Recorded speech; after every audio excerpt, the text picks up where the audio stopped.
Tayog na sad ang balay guys, linog na sad guys. Magbat-lubatan mo sa taan ni oy. Be. Be. Linog sad be. Time check. 6:28. Nilinom siya pero hinay lang siya.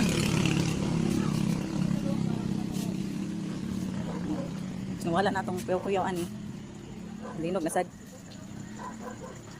Nga ni yun basta ka ng kuan ba. Kapit ng Pasko. Nga ni mga kalamidad ng mga abot. Mga bagyo, linog.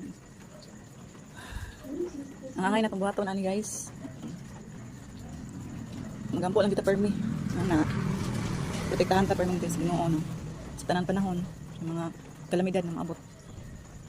Siya rin ang kabaloan ng tanan. Na ay kaso ng tanan. I know na ako.